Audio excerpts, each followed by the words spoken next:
From the silent, cold expanse of space, our world appears as a serene jewel. A sphere of swirling white clouds, deep blue oceans, continents of brown and green. It hangs in the void, a tranquil and life-giving oasis. This is the Earth we know, the surface where all of life's drama unfolds. It seems so peaceful, so stable. But this calm exterior conceals a secret of unimaginable power. If we begin a slow, cinematic descent through the atmosphere toward the ground, we're starting a journey through time into extraordinary forces that shape the planet. As we glide through the crust, the world of light and life fades. We enter a hidden kingdom no human has visited directly. Deep beneath our feet, matter changes under conditions beyond everyday comprehension. The inner world has two defining traits: astonishing, ever-increasing heat, and colossal, crushing pressure.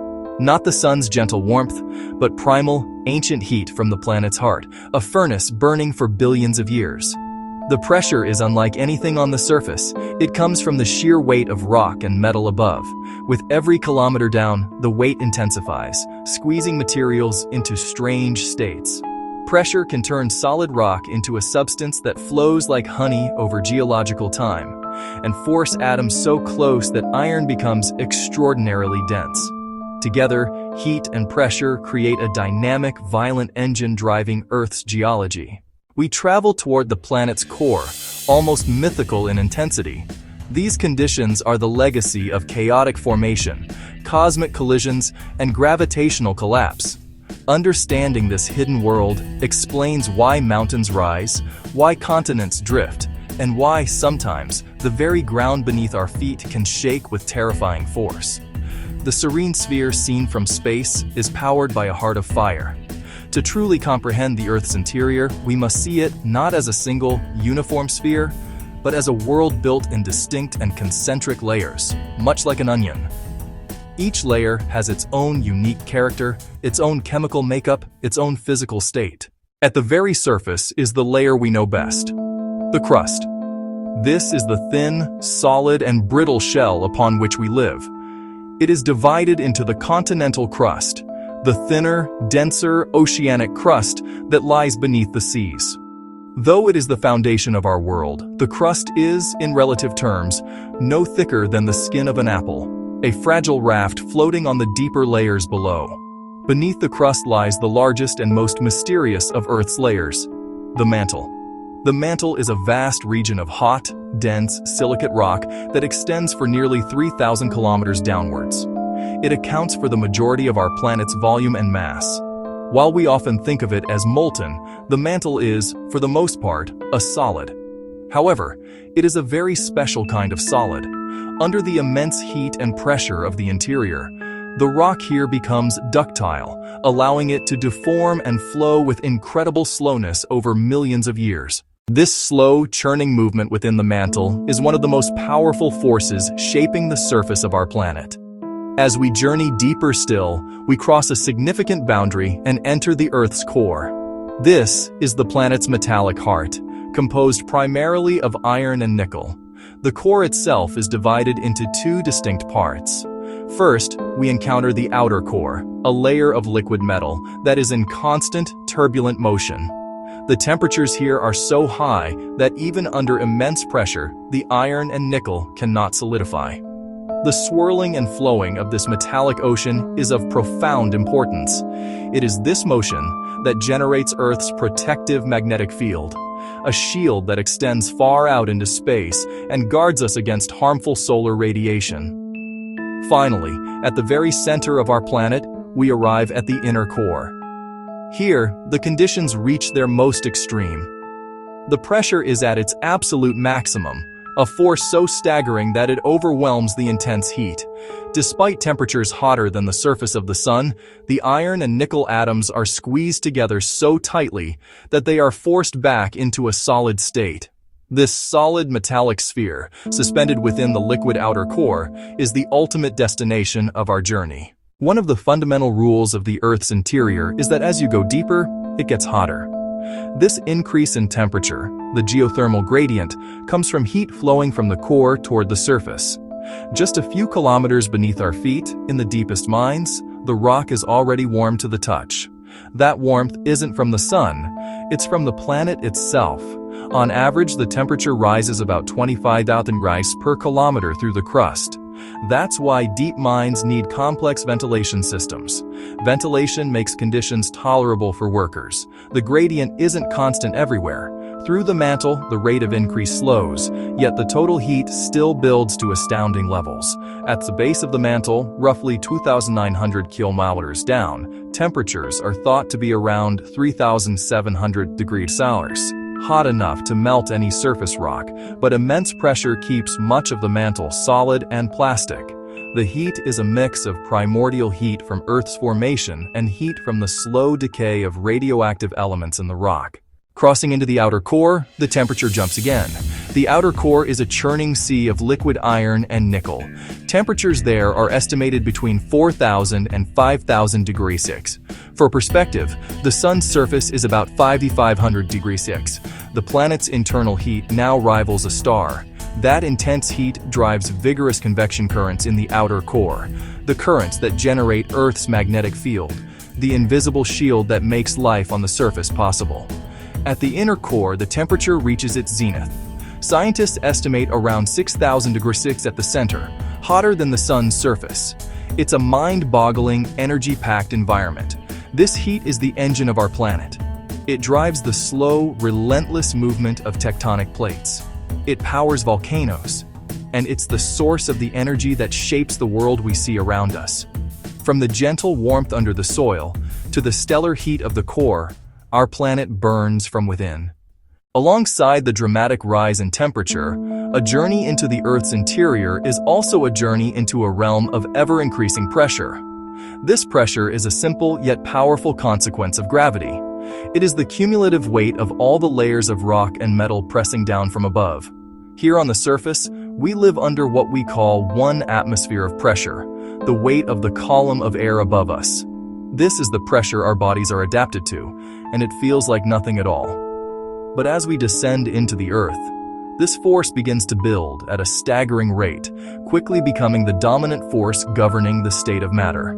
Even at the bottom of the deepest part of the ocean, the Mariana Trench, the pressure is over 1,000 times that of the surface. It is enough to crush a submarine not specifically designed to withstand it. Yet this is merely the beginning. As we pass through the crust and into the mantle, the pressure continues to mount relentlessly. By the time we reach the boundary between the mantle and the outer core, the pressure is approximately 1.5 million times the atmospheric pressure at sea level. This is a force so great that it fundamentally alters the physical properties of the materials it acts upon, compressing them into incredibly dense forms. In the outer core, the pressure escalates even further. Here, it reaches more than 3 million times the pressure on the surface. This colossal force is squeezing the liquid iron and nickel alloy into a state of extreme density. It is this pressure that, despite the incredible heat, keeps the atoms of the core packed so closely together. The interplay between the immense pressure and the extreme temperature is what defines the unique conditions found within our planet. One force, the heat, works to push atoms apart and turn solids into liquids, while the other, the pressure, works to squeeze them together, forcing liquids back into solids. At the very center of the Earth, within the solid inner core, the pressure reaches its ultimate value. An almost incomprehensible 3.5 to 4 million times the pressure we experience every day. It is this supreme, overwhelming force that is responsible for the most curious paradox of the Earth's interior. Even though the inner core is the hottest part of the planet, the pressure is so great that it prevents the iron atoms from moving freely as a liquid. They are locked into a solid, crystalline structure. The heart of our planet is solid, not because it is cold, but because it is under a pressure so immense that it defies the stellar heat. While much of the mantle is technically solid, it behaves in a way that is, profoundly different from the rigid, brittle rock we are familiar with on the surface. Under the combined influence of intense heat and pressure, the silicate rock of the mantle becomes ductile, giving it a plasticity that allows it to flow. This movement, however, is extraordinarily slow, a creeping, viscous circulation that occurs on timescales of millions of years. This process is known as convection. Rock that is heated by the core becomes slightly less dense and begins to rise slowly towards the crust, while cooler, denser rock from above sinks back down to take its place. This process can be visualized as a vast, planetary-scale lava lamp, but one where the lava is solid rock and a single cycle of movement takes longer than the entire history of the human species. These massive, slow-moving convection cells are the primary engine of plate tectonics. As the hot mantle material rises and spreads out beneath the crust, it drags the tectonic plates along with it, causing continents to drift, ocean basins to open mountain ranges to be pushed upwards. The slow, silent dance of the mantle is directly responsible for the dramatic and ever-changing face of our world. In certain areas, this mantle convection can become more focused. Plumes of exceptionally hot rock can rise directly from the deep mantle, sometimes from as far down as the core mantle boundary. These mantle plumes act like blowtorches, aimed at the underside of the Earth's crust. As a plume reaches the upper layers, the decrease in pressure can cause the hot rock to partially melt, forming vast chambers of molten rock, or magma.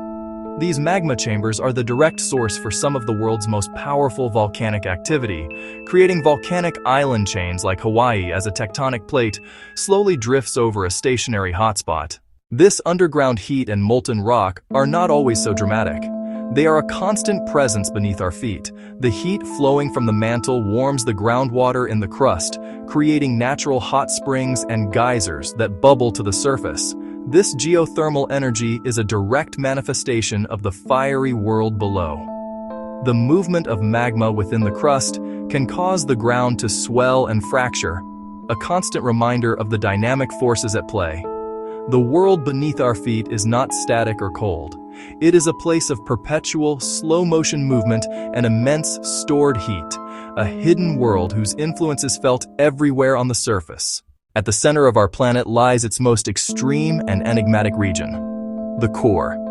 This metallic sphere, with a radius of nearly 3,500 kilometers, composed almost entirely of iron, with a smaller amount of nickel, and a few other trace elements. The core is the source of the Earth's most profound energies. Its existence is a direct result of planetary differentiation. Heavier materials sank to the center during the Earth's early, molten phase. Stellar temperatures, crushing pressures. These conditions create a unique environment split into two parts. The outer core is a vast, turbulent ocean of liquid metal. The temperatures here are so high that they easily overcome the melting point of iron, even under the great pressure at this depth. This liquid state is crucial for life on Earth. The intense heat from the inner core drives powerful convection currents within this fluid metal, causing it to swirl and flow in complex patterns. Because liquid iron is an excellent electrical conductor, its motion acts like a dynamo, generating powerful electrical currents. This process, known as the geodynamo, is the origin of Earth's global magnetic field, an invisible force field that protects our atmosphere and our very biology from the destructive solar wind. Suspended at the very center of this liquid ocean is the inner core. Here we find one of the great paradoxes of Earth science. Despite being the hottest part of the planet, with temperatures exceeding those on the sun's surface, the inner core is a solid ball of iron and nickel. The reason for this is the almost unimaginable pressure. The weight of the entire planet pressing down on its center squeezes the atoms so tightly together that they cannot enter a liquid state. They are locked into a solid, crystalline structure. This solid sphere is not static.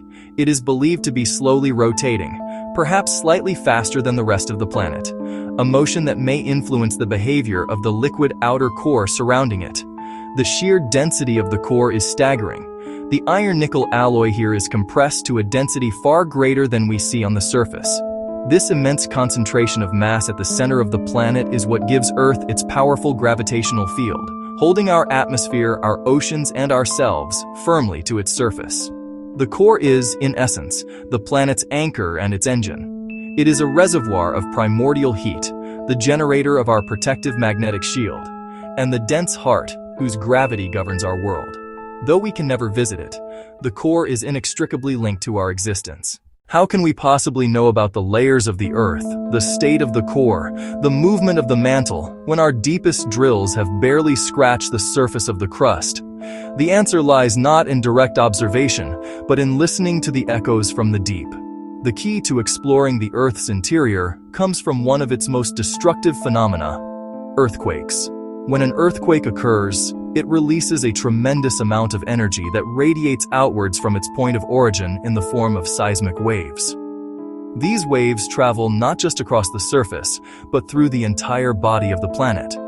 There are different types of seismic waves, and two are particularly important for probing the Earth's depths. Primary waves, or P waves, are compressional waves, much like sound waves. They can travel through solids, liquids, gases, and they move by pushing and pulling the material they pass through. Secondary waves, or S waves, are shear waves. They move material up and down, side to side, perpendicular to the direction of wave travel. Crucially, S waves can only travel through solid materials. They cannot pass through liquids, as liquids have no shear strength and cannot support this type of motion. By placing a global network of sensitive instruments called seismometers around the world, scientists can record the arrival of these waves from distant earthquakes. The time it takes for a wave to travel from the earthquake's origin to a seismometer tells us about the speed at which it traveled. The waves do not travel in straight lines. They bend or refract when they pass from one layer to another, just as light bends when it passes from air into water. They also reflect off the boundaries between layers. By analyzing the travel times and paths of countless seismic waves from thousands of earthquakes, a detailed picture of the interior can be built up. This seismic tomography is how we discovered the Earth's layers. The abrupt stop of S waves at a depth of about 2,900 kilometers provided the first definitive evidence of a liquid outer core. The way P waves are bent and slowed as they pass through this region and then speed up again in the very center allowed geophysicists to deduce the existence and size of the solid inner core. It is a remarkable feat of scientific detective work. By listening carefully to the vibrations that shake our planet, we have been able to map out a hidden world that is, and will likely forever remain, physically beyond our reach. The immense heat and relentless motion deep within the Earth do not stay contained. They inevitably manifest on the surface, spectacular and violent. Volcanoes are perhaps the most direct and dramatic connection to the fiery world below. They are windows into the mantle, molten rock, magma, trapped gases, ash.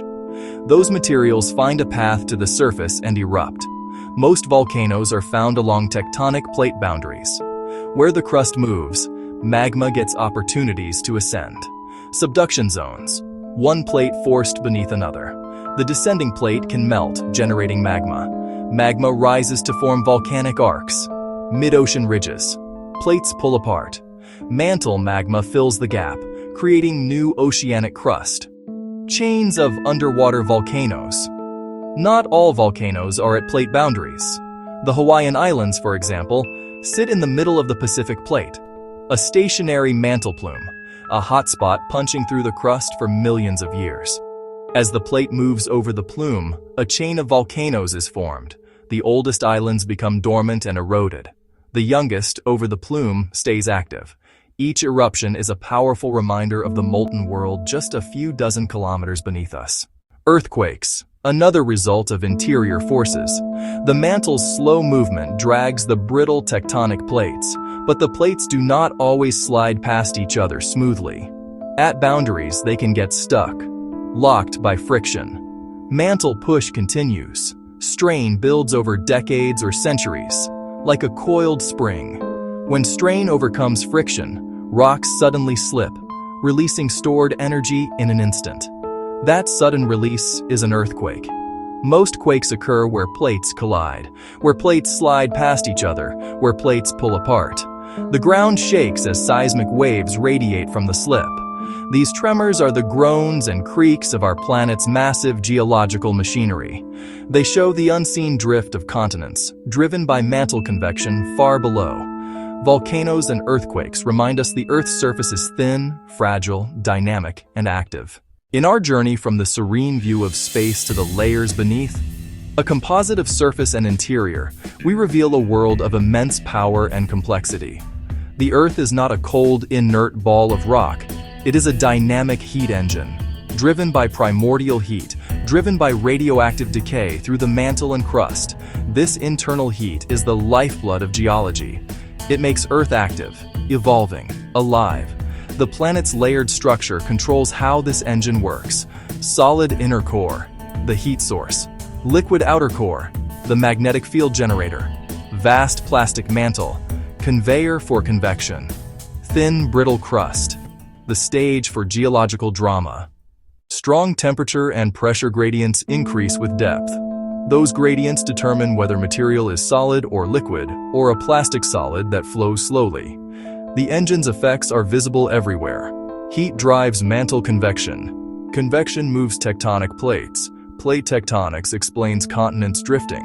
It explains ocean basins forming and disappearing. It explains mountain ranges like the Himalayas rising. It explains deep-sea trenches plunging to crushing depths. It explains the global distribution of earthquakes. It explains the concentration of volcanoes at plate boundaries. Without this internal furnace, Earth would be geologically dead. Like the Moon or Mars, no plate tectonics to recycle crust, no volcanism to release gases and replenish the atmosphere, perhaps no magnetic field to shield us from space. The internal heat engine shapes landscapes and sustains habitability. The burning heart of our planet is what allows life to thrive on the surface. Our journey into the Earth's interior reveals a profound connection between the hidden world below and the familiar world we inhabit. The serene blue marble seen from space is inextricably linked to the furnace at its core. Every mountain range, every earthquake, every volcanic island. The very ground beneath our feet is not a permanent static fixture, but the surface of a dynamic system in constant slow motion. The continents on which we live are passengers on vast tectonic plates drifting across the globe at a speed comparable to the growth of our fingernails, driven by forces originating thousands of kilometers below. This connection is fundamental to the story of life on Earth. Volcanic eruptions, while destructive in the short term, release essential gases, water vapor, carbon dioxide, contributing to the greenhouse effect that keeps our planet warm enough for liquid water to exist. The recycling of the crust through plate tectonics helps to regulate the planet's long-term climate and replenishes the nutrients on the surface that are essential for life. Even the Earth's magnetic field, born from the churning liquid core, is a silent guardian shielding life from harmful cosmic rays, solar particles. Understanding the Earth's interior is therefore not just an academic exercise in geology. It is crucial for appreciating our own place in the planetary system. It helps us to understand natural hazards and to better prepare for the earthquake's volcanic eruptions. It allows us to harness geothermal energy, tapping directly into the planet's internal heat as a source of clean power. And it gives us a deeper perspective on the resilience and fragility of our world, a planet that has been constantly reshaping itself for over 4.5 billion years. As we pull back from our journey, returning to the surface and ascending once more into the quiet of space, our perspective on this tranquil blue sphere is forever changed. We now see it not just as a static home, but as a complex, interconnected system powered by a fiery heart. The forces of the deep Earth, the immense heat-crushing pressure, have created the conditions for life and continue to shape the world in which we live. The beautiful, serene planet we see from afar is the surface expression of a world of fire that burns and will continue to burn deep within.